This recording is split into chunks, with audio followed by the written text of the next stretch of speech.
Today is the 23rd of August 2025, and it is the 197th session of Mindfulness for Beginners in English conducted by Nissarana Vanaya today. So I'd like to warmly welcome Venerable Homagama Dhamma Kusala Thero for this session, and everyone who has participated via Zoom and anyone who may be watching later on Facebook live stream or later on with the recording.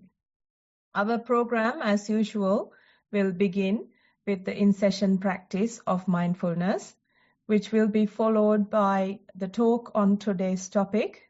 The topic for this week is conflict. Then we will present any reports that we have received to Bhante for his feedback. And finally, if we have time, we will go on to any questions. To begin today's session, I now invite Bhante to start the in-session practice of mindfulness. Thanks, Sonali. Hello, everyone. So in order to start today's session, we can do a walking practice. So as a group, let's go and join a walking session. I think most of you are already familiar about the practice. But anyway, I'll give you some guidance. You select some space, you walk in a comfortable manner, and while walking, you try to keep your attention with the walking sensations. For example, the touch points of your feet, the texture, temperature of the ground. Maybe the heel is touching first. Maybe the ball of your feet and the toes are touching. So that way we try to keep our attention with the walking sensations, the bodily sensations that are prominent in the walking process. We try to keep our attention there and we walk. We try to be mindful of our steps. And naturally, time to time, our attention goes to other things. The surrounding sights, sounds, they grab our attention. Thoughts come to your mind, they grab your attention. But among all these things, we can, time after time, navigate our attention back to the walking sensations. So that way we get distracted, but we realize it and we return our attention back to the walking sensations. So all of us, let's join a walking session. And if you feel like it, you can keep the video on. And we'll probably walk for like 15 or so minutes.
Okay, everyone.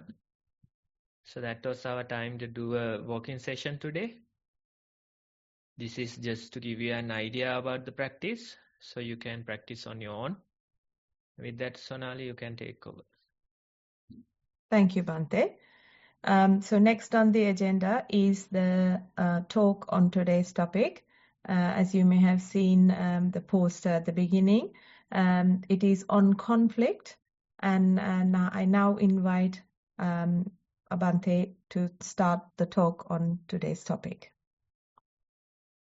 Okay, everyone. So this is a fresh topic that we are starting today. And this one, we will take some time to discuss and see how related this topic is to our lives. Now, let's say you deal with different people. Sometimes certain things happen in your life. So this way, daily we have so many encounters. Not only in person, but even through devices, we have certain encounters. Through devices, you can even talk with people who are in the other side of the world. Through devices, you can see the world news, things that are happening out there. So this way, every day we have so many daily encounters. We deal with many people. We deal with many things. That is given.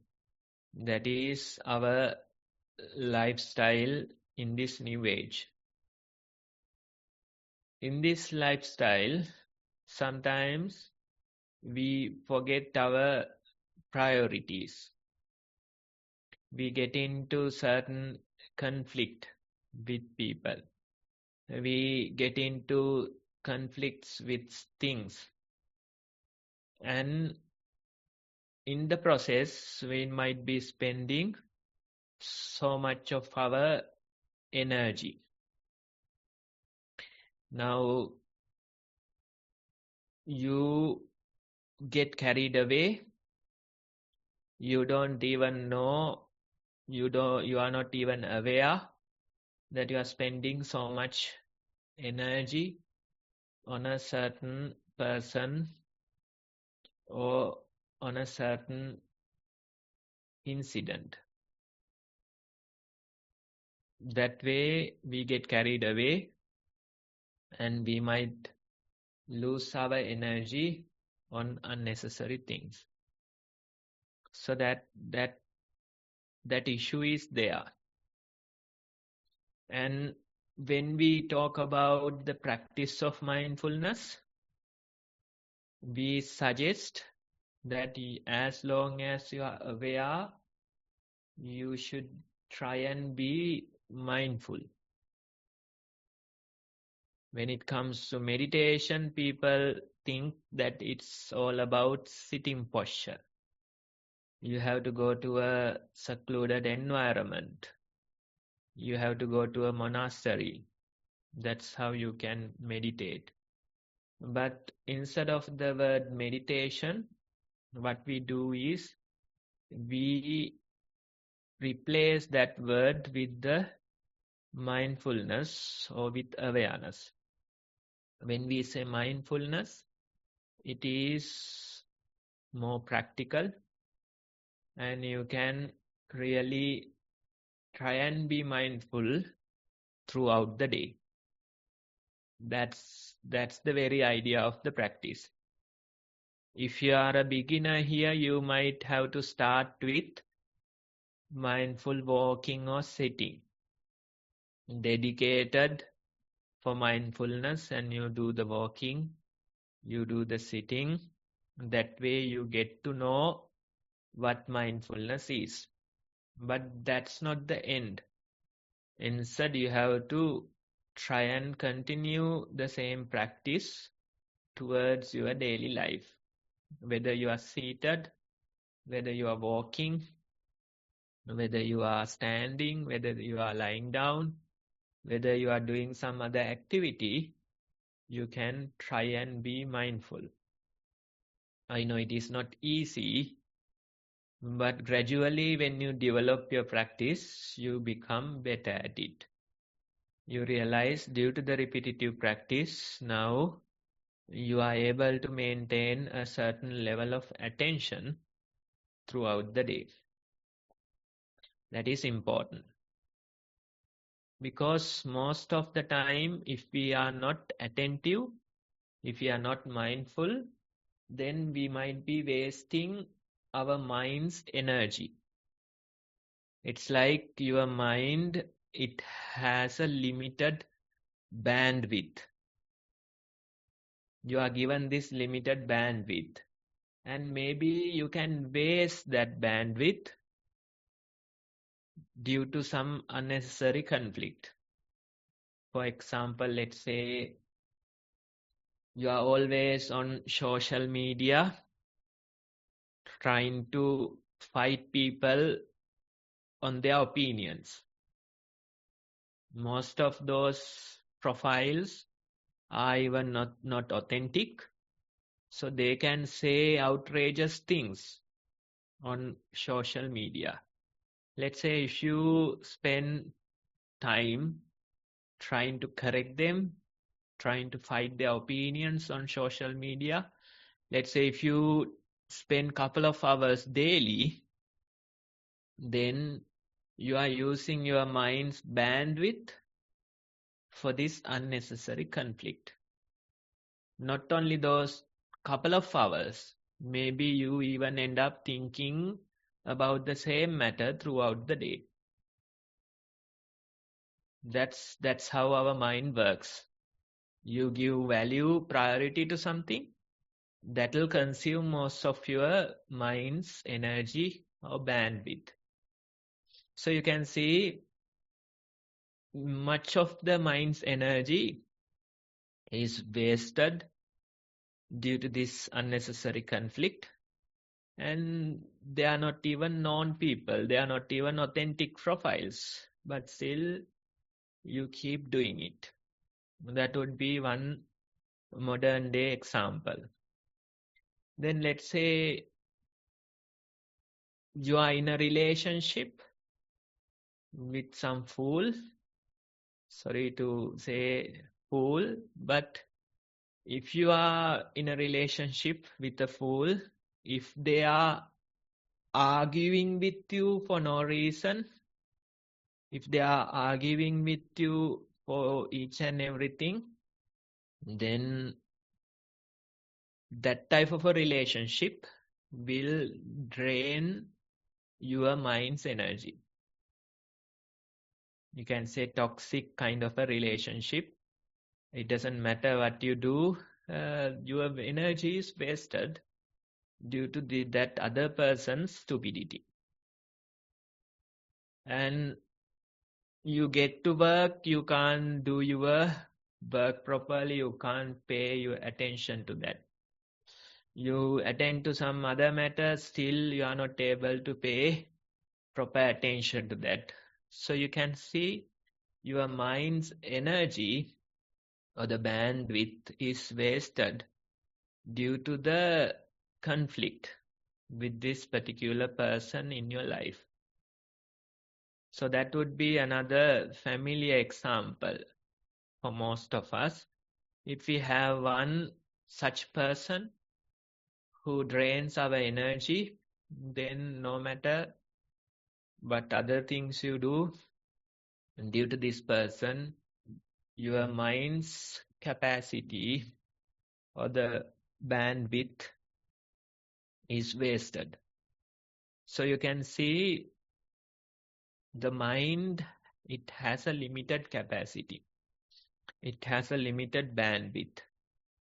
But that given bandwidth is more than enough to attend to our important matters. It's more than enough.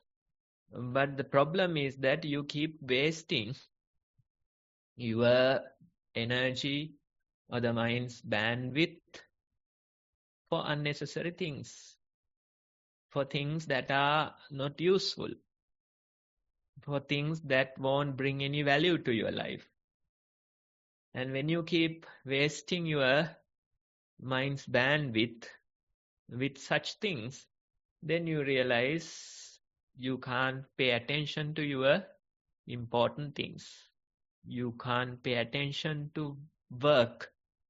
You can't pay attention to your children. You can't pay attention to the matters at your household. So that way, you keep losing the important things and you keep giving this value to unnecessary conflict. So those things happen. I remember probably like a couple of weeks ago, I went to one of the base hospitals in Sri Lanka and they invited us for a program, and that was on a Sunday.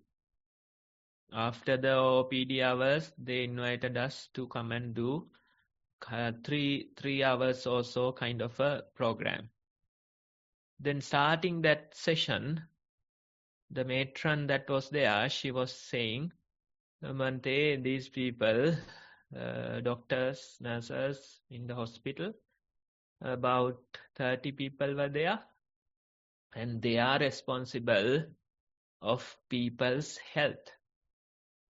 These people, they are the responsible ones for people's health. But they too are sick. Even the nurses, doctors, they too are sick. They work extra long shifts. They work for many hours and they go home and they get into a fight with their spouse, or they shout at their children, or sometimes they lose it and they shout at one of the patients. So this way, although they try to take care of other people's health, they themselves are sick. That was the introduction given. Very nice introduction to the program. So you can see even the people who are responsible for other people's health, if they don't know how to take care of themselves, then what happens is that you do the work very well, you spend so much time for that, but eventually you go home and due to the stress, you get into a conflict with your spouse. Or maybe you shout at your children. Or maybe you shout at an innocent person, patient, right? So that type of things happen. Because maybe you don't know how to prioritize. Maybe you don't know how to manage your mind's bandwidth. We have many things in our daily life, and if we are not mindful, if we are not attentive, then what happens is that we end up wasting our valuable mind's energy. That is the thing. So that's why we recommend you to try and be mindful throughout the day. Don't take it as a burden. Instead, you can simply take it as a hobby. Whatever the activity I do, I try to be present with that activity. Maybe not 100%, but still you can be present with the activity at hand, and you can give necessary attention towards that activity. That way, if you keep practicing this for few weeks, then you can really see you are improving. You are becoming better at it. Most people, they don't give it enough time. That's the issue. They identify the concept, they understand this helps, they appreciate the Dhamma, but they don't put enough time towards the practice. That's the issue. You don't put enough hours towards your practice and you don't get to see the results. So it's important that we practice this for a while. We do our daily sitting session probably for 20 minutes. For a newcomer, we really encourage you to sit for 20 minutes. Be mindful of your breathing. Try to see how it works for you. And if you do 20 minutes daily, and if you continue for few weeks, then you realize that very formal practice helps you to go and be mindful during your daily activities, daily encounters. Repetitive practice, that's the only way. I remember, I think couple of weeks ago, maybe I already shared with you people, but anyway, I'll tell. I met one of the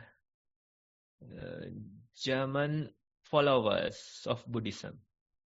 She was a lady teaching high school, and she spent probably 3 weeks in Sri Lanka trying to visit different monasteries, trying to understand different ways of practice.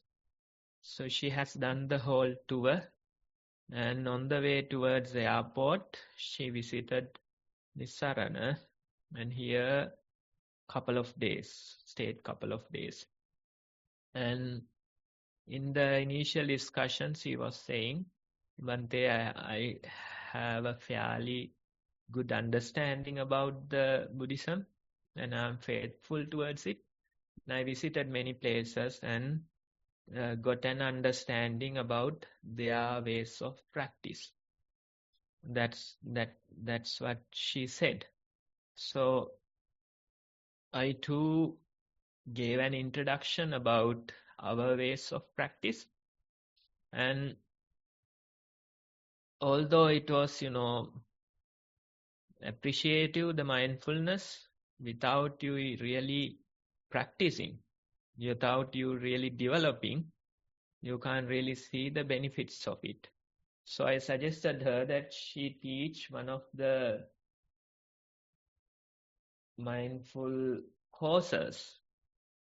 That was 20 lessons, probably 15 minutes daily, 20 lessons for let's say 20 weeks. So I suggested that she teach that course to the high school children and try to work with them and improve their mindfulness as a group. And if she can teach these 20 lessons, I said that you'll be an arahant by the end of the 20 lessons. And she laughed out loud and she said, "Thank you, Bhante, for the joke." Although it appeared like a joke, it wasn't really a joke. You have to continue for some time. If you continue only, then only you will see the results. Otherwise, this is nice to hear. You listen to it and you appreciate the teaching, but you don't put enough time towards it and you don't get to see the results. That's the issue with most people. They don't get to reap the real benefit because they haven't put enough time towards the practice. So what we encourage is simply getting to your life and trying to be mindful during different situations. And that way, if you try mindfulness, that way, if you improve your awareness, your situational awareness, then gradually you can direct your energy towards the important things. You consciously decide which things that I should be putting my attention towards. Earlier, it was more like unconsciously happening. Without you even knowing, you get dragged towards them. Without you even knowing, you give unnecessary attention to toxic things. But now you get to do a choice. You get to make a choice. And you consciously direct your attention towards the important things, and you ignore the unimportant matters. You ignore the people who waste your energy.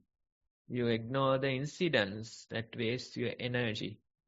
You ignore the activities that waste your energy. That way, if you are cautious with your mind's energy, then I'm sure you can direct the available energy towards real important matters. That energy is more than enough for us to handle our daily situations, but you have to preserve it. You have to use it properly. So today's quote, that too gives a similar idea, and this one is, it has some root with one of these cartoon characters, but this very quote is I think a popular internet meme. That's the source of it. So it says, life is too short to argue. Just say Pikachu and move on. That's the one. If you really search this, you can find very nice internet video, a short YouTube short that gives this idea. The one I think there's this little child, probably like she was like, I don't know, 2.5 years or 3 years old, that type of a little one, and the mother is blaming her for something.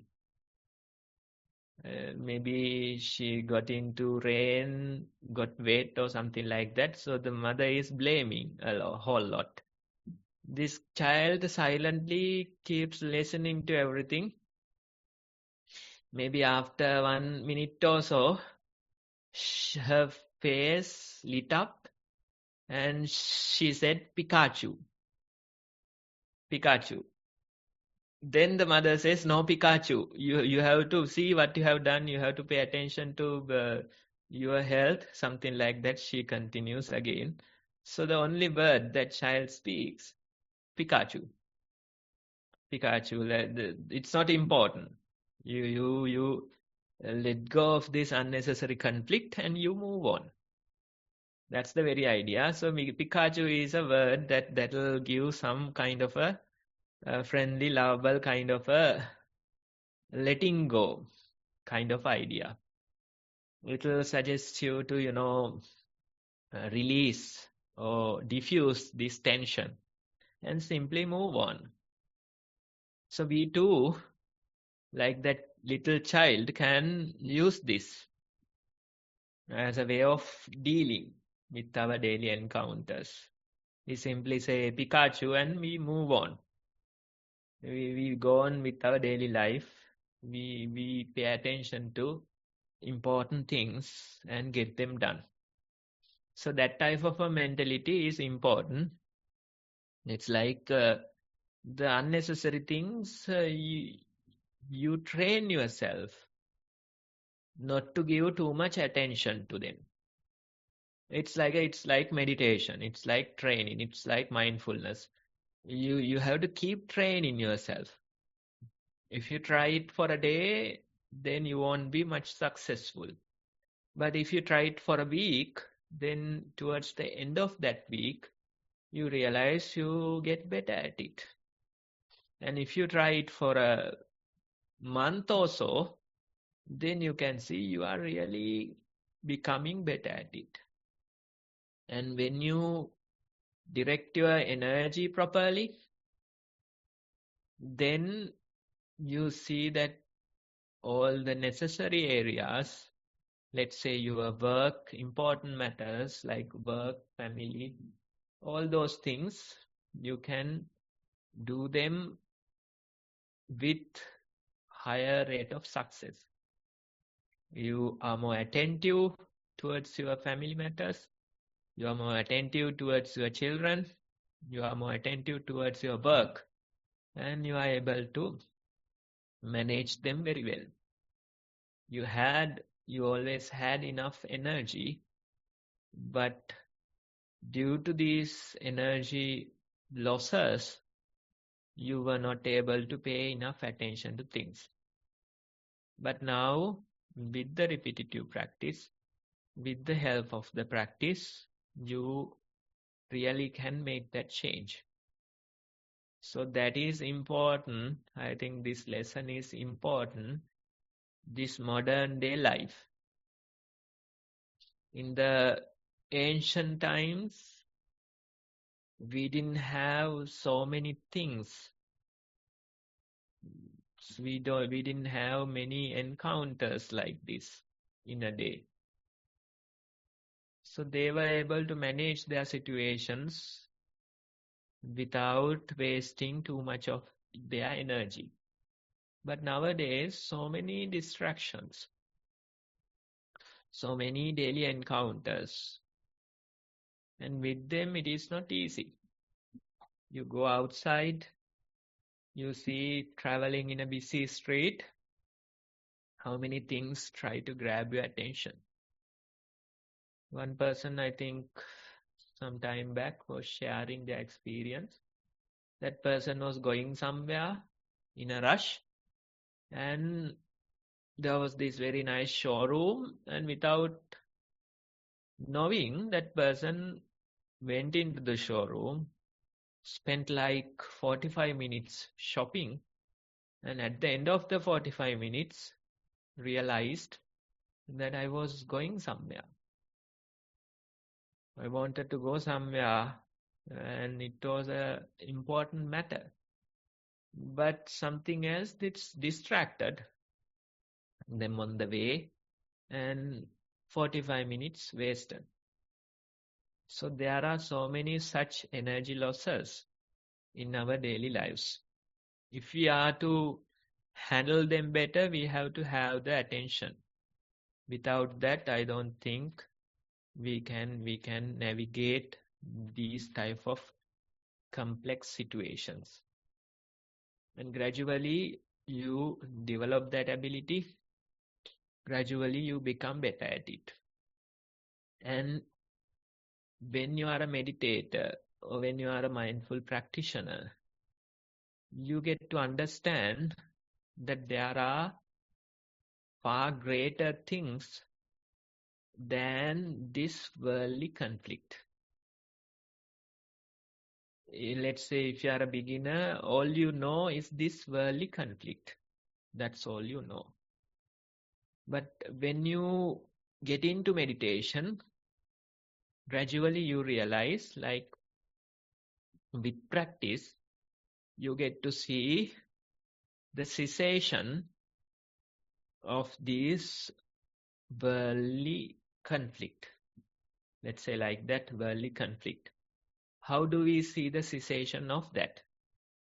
When you pay attention to your breathing. In the breathing, it's an indication of 5 aggregates. 5 aggregates, those are the bundle of things that created you. The entire bundle, that's what we see as I, or myself, or mine. That's the entire thing. So when we observe the breathing, it's an indicator of these 5 aggregates. The breath touching our nostrils, that there's form there.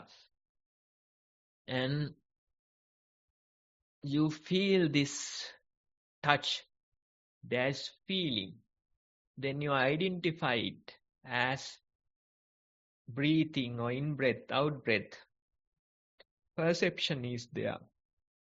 Then volitional formations, you label it, okay, this is in-breath, this is out-breath. That way, these four aggregates at work when we are noticing the breath. And finally, there's this observer, consciousness. The person that observes, that knows all this. Right? So it's an process of observing five aggregates. And when you keep on practicing, when you keep on giving your attention to the breathing, gradually the breath disappears. When the breath disappears, all the four aggregates, the form, feeling, perception, volitional formations, all four of them disappear along with the breathing. It's not only the breath that disappears, but all four, these five aggregates, they too disappear. So those things, those four aggregates, they represent the worldly conflict. Otherwise, we can say breath represents the worldly conflict. That's what we have been knowing for all this time. But now, for the very first time, you are experiencing something else, something beyond this worldly conflict. And when the breath disappears, most people, they feel this cloud nine kind of experience.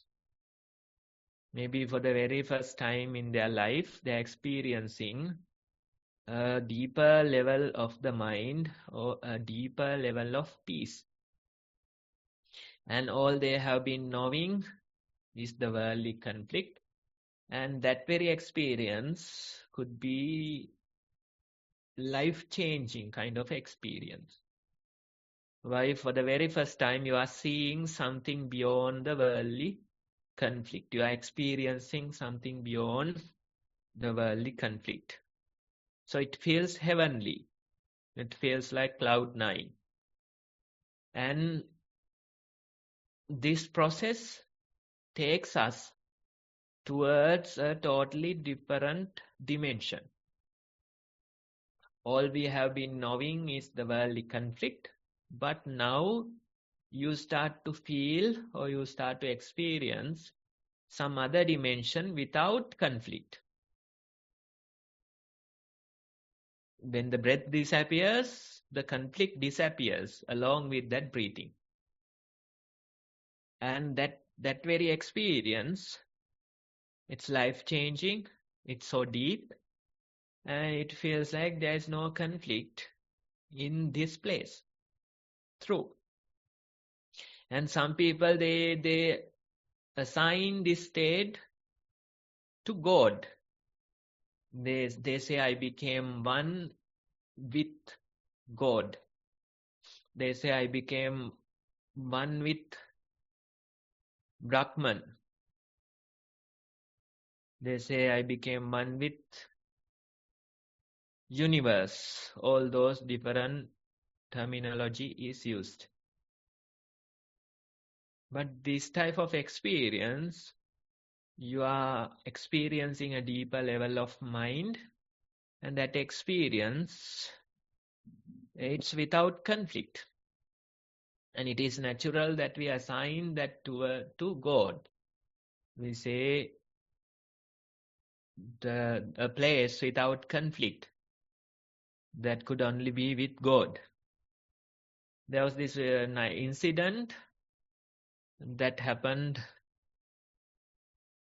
a long time ago with one of the Sufi practitioners, and his name was Manzoor.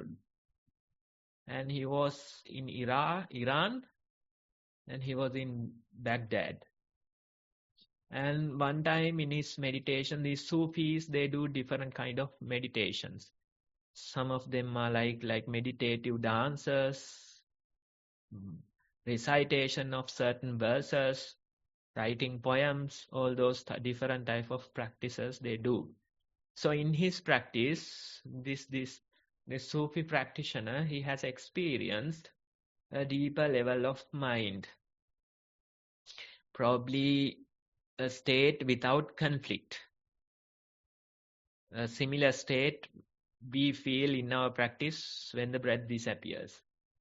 So in his practice, he experienced this heavenly kind of a place, and naturally, due to his beliefs, he assigned that to God. And soon after exiting his experience, meditative practice, he ran out to the streets screaming, Ana al-Haq, Ana al-Haq, I am the truth. Because maybe for the very first time in his life, he has experienced a state without conflict. So he was shouting Ana al-Haq, and he was running around in the streets. Unfortunately, this word, it's one of the 99 names for God. I am the truth. So the others, they caught him.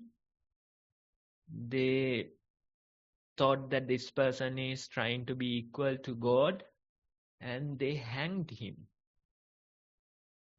because of this word that he used. So you can see these type of experience. It's natural that you assign it to God. It's natural that you assign it to some other force that's out there. So all these different ways or different explanations are there. But Buddha is saying, according to Buddha's teaching, Buddha is saying this consciousness, that too can't be permanent. Everything that we observe in our mind's eye, all of them are changing. If everything is changing, the observer too must change. That's the very idea of Buddhism. If everything you observe is changing, the observer can't be constant. The observer too must change. Whatever you observe, it is changing.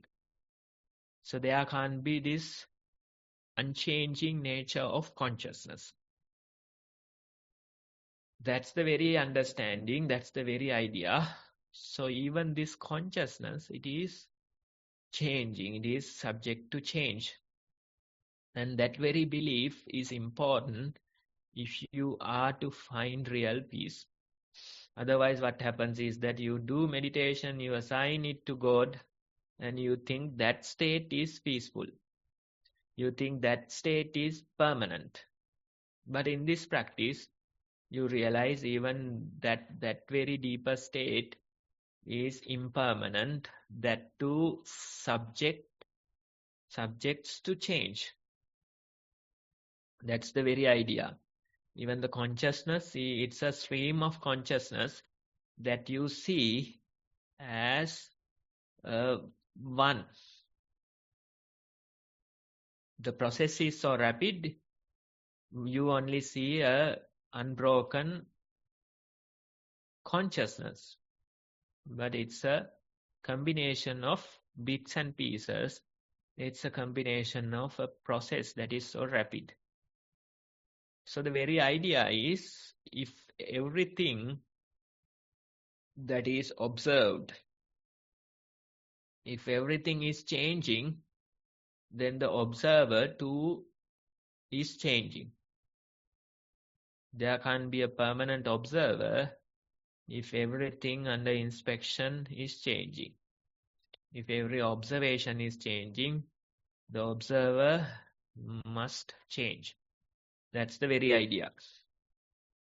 And with that attitude, with that viewpoint, when you meditate, you don't grasp into deeper levels of practice.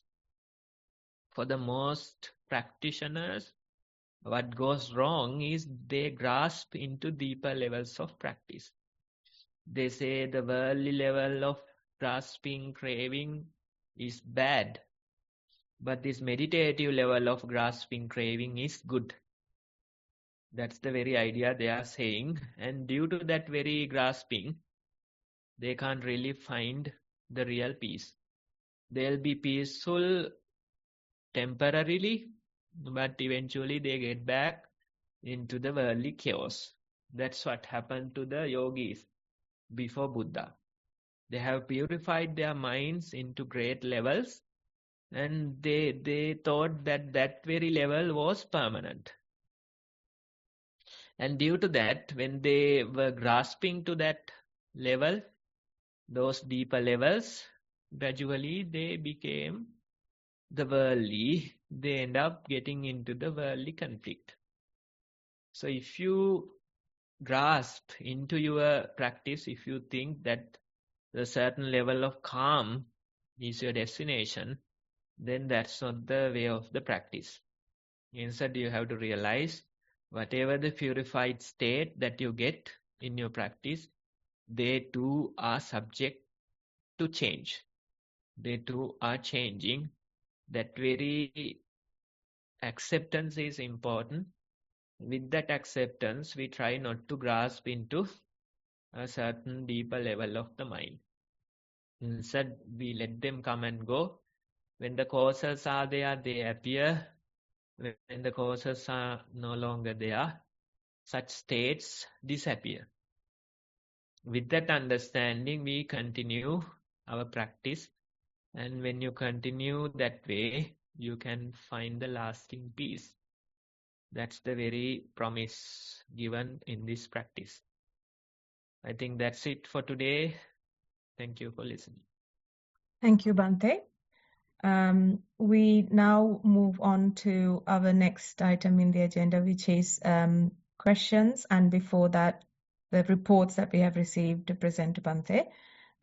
For this session now, I invite Anupama to start to go through the beginner's guide and then go into the questions and reports. Thank you, Sonali. I hope you can hear me clearly.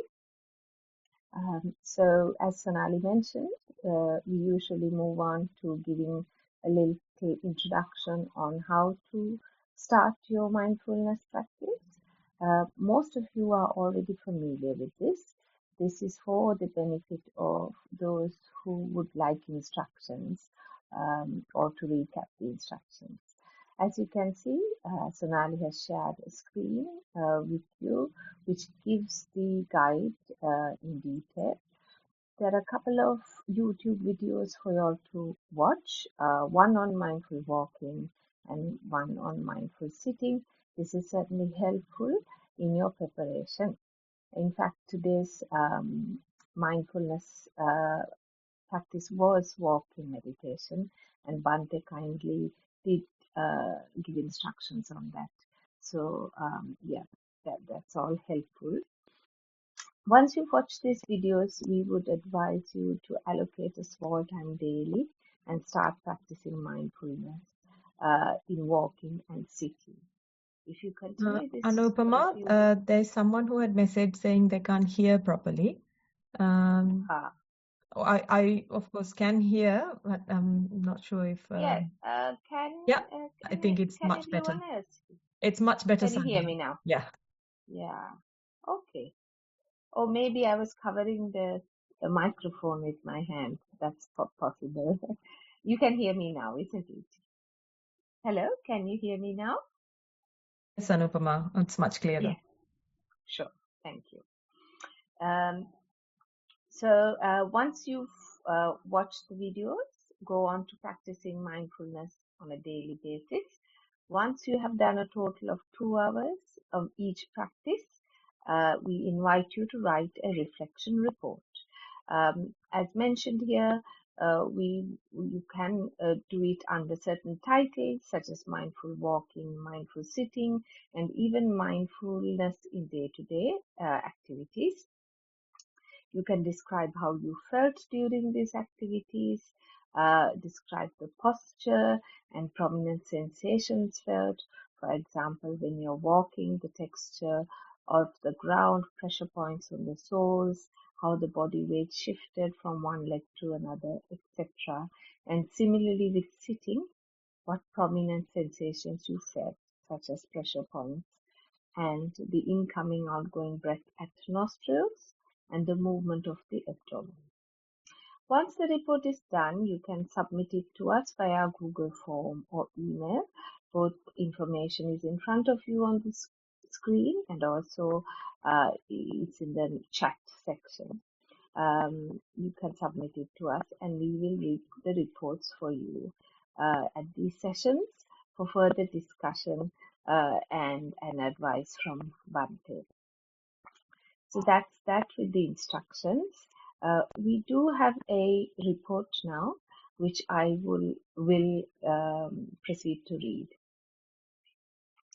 Mindfulness report by an adult. Mindful walking. Walked freely, few minutes.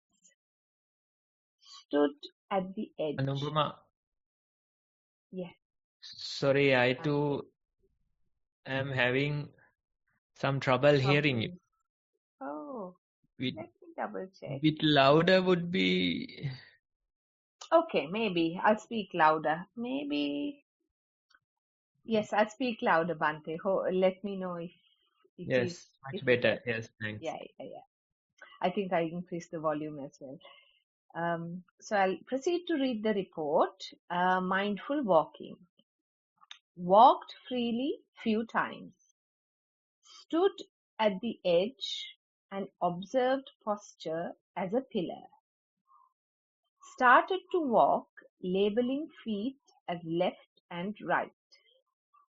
Attention was scattered. No focus. Walked as rising, moving and keeping. Mind became calm. Less agitation. Heard chirping of birds. Felt relief. Observed 6 footsteps in a length. That's the end of the mindful walking. I'll now proceed to read the report on mindful sitting. Sat and observed posture as a statue. Observed belly movements. Could count 6 motions. Thoughts were less than in walking. Heard people talking and it was disturbing. Wanted to have uniform conditioning soon. Theruwan Saranai, Utum Swamin Mahansa. End of report. Yes, so that's a good sitting and walking practice. You are able to be mindful for 6 counts, 6 steps, 6 breathing cycles. So that's good. 6 is enough. But after getting distracted, again, you can come back to the breathing or the steps and do 6 more counts. That way, in our practice, we get distracted. That is natural. Don't blame the distractions. But among all these distractions, we try to observe many rounds of 6 counts, according to your report. That's the very idea. That's the very practice. So if there is a beginner here, this is a good example of a report.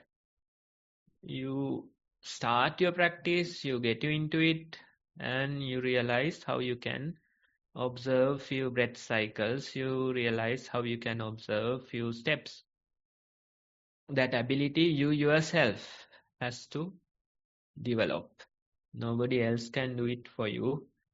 So getting into the practice, doing it daily, you become better at it, and you realize for about 6 counts you are able to observe your breathing or the steps. That's enough. 6 counts, that's enough. Getting distracted, you return back to the walking, you return back to the breathing. Again, observe 6 more counts. The very practice is to do many such rounds of 6 counts. You get distracted, other people make noises, but that's fine. After getting realized that you are distracted, you can return back to the breathing or the primary object. Again, continue for 6 more counts. Getting to know that your mind getting distracted and returning to the primary object. That's the very practice. Time after time we have to do this. And even in your daily life, suddenly you realize you are distracted. That is a realization. That's the golden point. With that realization, you gently return your attention back to the activity at hand. Again, after a while, you realize you are distracted. Again, you return your attention back to the activity at hand. That way, we keep with our practice, and that's how you have to do it. Thank you, Bante. That's all for the reports for today. I believe we have time now for a question and answer session. Sonali? Yes. If anyone has any questions or any comments, kindly raise your Zoom hand and we will invite you to unmute yourself. I don't see any Zoom hands raised, so I believe there's no questions for today. Bante, may I ask a question on the topic of conflict? You somehow has to keep show running, yes. Yes. So I suppose when you were speaking about conflict, mainly we are talking about conflicts within our minds that arise from things that we observe in the outer world, and I suppose some issues are more pertinent than the others. Sometimes there is difficulty in drawing the line of which conflicts to engage ourselves in and which ones to let go. Do you have any thoughts or advice on that? Yes, so that's a good idea. Now, this drawing the line between where we should be involving and where we should be distancing our mind. So that's an interesting idea, because most of the time nobody else can do it for you, because you are the person in your very situation. You have different priorities than someone else. So you yourself only has to figure out that proper balance. And what I suggest is, when you are mindful, the mindfulness helps you to decide better. And when the practice grows, you are increasingly becoming better at it. It's not like, there's a certain kind of a destination. It's an ongoing process. Every day you keep on focusing, and you are becoming better at it. And sometimes your priorities change, and due to them, you are again in this improving process. It's like it's always dynamic. There are so many variables, and in that process, you find your proper balance. And when you continue for a while, you really become better at it, and it's always ongoing process. Don't take it as a destination. Instead, the whole journey is to figure out the proper balance of this. So take it as a journey, take it as a ongoing process. And when you continue for a while, my experience is that you are getting better at it. And let's say after a few weeks, you think that you have improved. After a few months, you feel even much greater improvement. After a few years, it's kind of like so refined level of improvement, but still there is more space for improvement. That's the very idea. So it's always an ongoing process, and only by practicing and being mindful, you yourself can figure out this balance. If I tell that somebody else will tell you, then that's not correct, because you yourself only knows what your priorities are and what you should be getting involved in. Thank you, Bante. That's very clear and practical advice. So thanks for that. We've got a Zoom hand up now by Chamari. If you can unmute yourself and ask the question, please. Avassarai Bante. I've got an experience to kind of share where conflict was very much the experience, and it was to do with a family event that was planned, and how my mind was definitely in conflict with it being, it happening at home.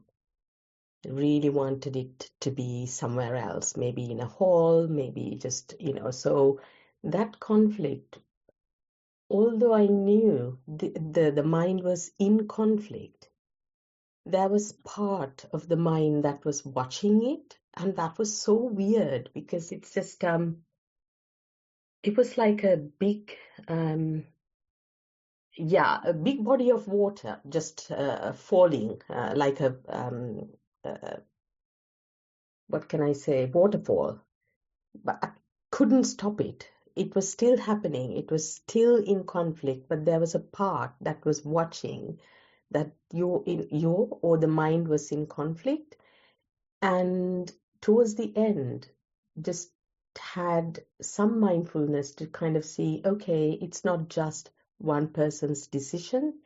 It was a collective decision, and then needed to be more kind of compromising, take other people's views into account as well. So that mindfulness came only in the last week, but this conflict went on for about 6 weeks. So I'm just like really interested in finding out, was there something else that could have been used in this situation? I mean, it worked out really, really well. It didn't matter that it was at home. It didn't matter that everything went fine in the end. But of course, there was no knowledge of that beforehand. So the thing is how to kind of reduce, well, I guess I'm attached to reducing the time between the conflict in the mind. But I'm wondering whether you've got any wisdom to share. I think when it comes to such situations, the most important thing is that you have to accept the situation. It's like it doesn't matter what you try, sometimes these troubles come. Sometimes we feel sad. Sometimes our mind worry. Sometimes we get angry. We are not in denial of that reality. So the acceptance is important. And let's say for a beginner, we can't teach them mindfulness in such terrible situation. Even a couple of weeks ago, I was in this teacher training program that was done in English, and I go for their Q&A, and one of them out of the group was asking about some situation, extreme sadness that they had to encounter due to certain family member being sick or something, and was asking how to handle it. Now there's no quick fix when it comes to such extreme situation, because they are beginners. They don't know how to be even mindful during their walking sitting, let alone such terrible situations. So you have to simply tell them you somehow manage, you survive through the situation, and then only we can again talk about mindfulness. What else to say? Right? But you have been practicing for a long time, and when the practice is stronger, you get to see even during a conflict, even during an extreme situation, there is this observer. The mind is like a waterfall with so many thoughts, memories, emotions, storytelling, arguing, all those things are pouring down. But among that chaos, still there's this silent observer. That potential is there, right? So maybe due to many years of practice, you are able to notice that part. But for a beginner, they are lost. They are utterly lost, right? So we have to tell them, forget about the conflict. Forget about these extreme situations. At least try to be mindful in your day-to-day normal situation. Try to do a walking session, try to do a sitting session, continue this practice for some time.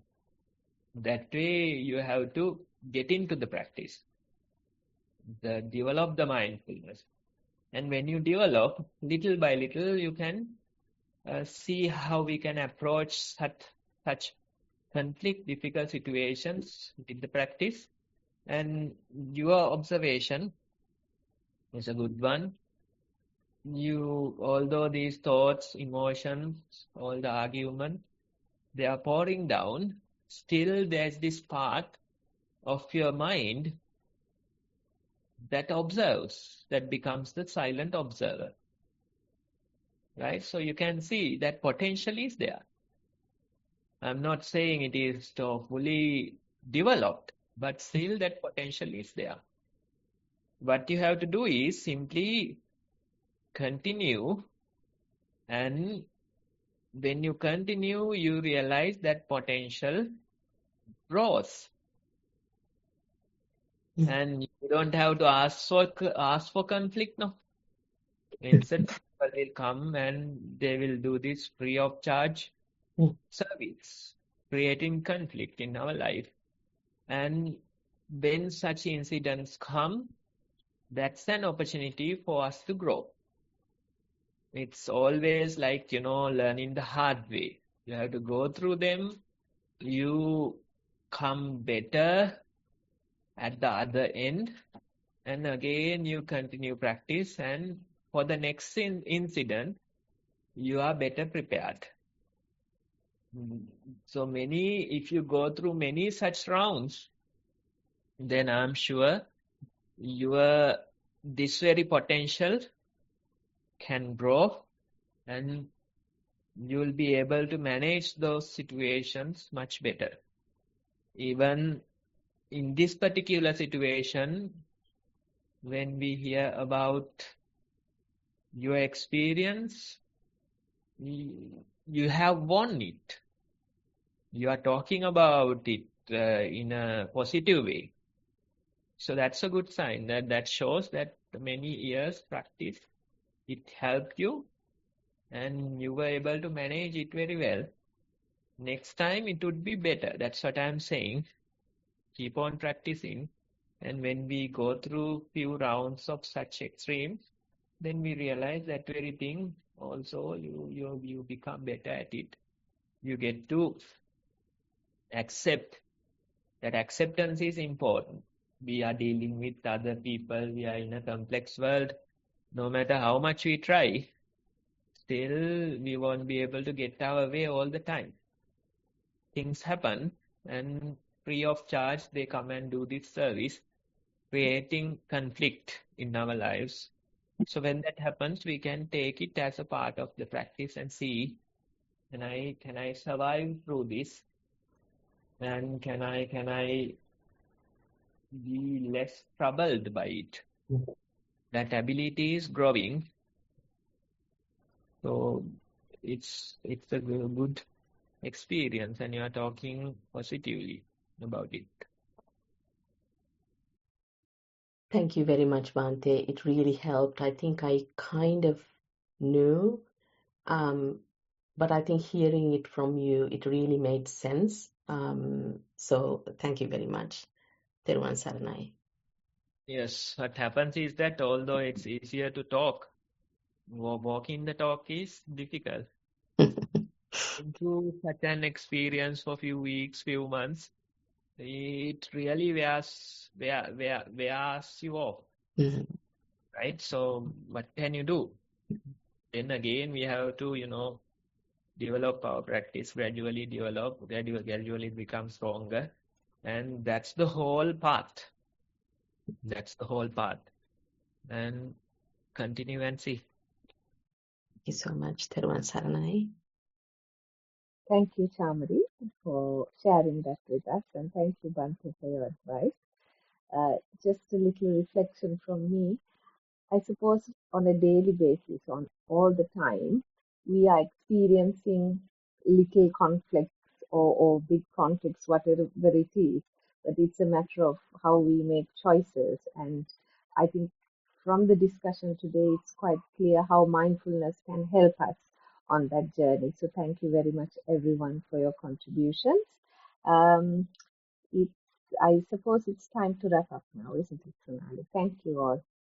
I'll hand over to Sonali now. Thank you, Anupama, and thank you to all the people who send in reports and who ask questions as well. It does help all of us who are listening. It's not just for you. So thank you for all your contributions. It is now time to end the session. On behalf of the organizers, I would like to thank our Bhante Dhamma Kusala Thero for his continued guidance for this program and helping us through. And also, we can't forget the Chief Abbot of Nissarana Vanaya, Venerable Udayiriyakama Dhammajiva Mahathero, whose idea was to initiate this program. And may these merits help them improve their own practice as well. Thank you to all the organizers who are working hard to bring this session every week to you, and to everyone who is sending in reports, participating, giving us feedback and sending in questions. So thank you to all of you. And as usual, if anyone has any topics that you would like us to discuss, please send it to us. We will then put it on to our next topics that we discuss. So as usual, our program will come to you 1 p.m. Sri Lankan time every week. And we will see you next week at the usual time. And may you all have a happy and mindful week ahead. Thank you. I will now end the session for everyone.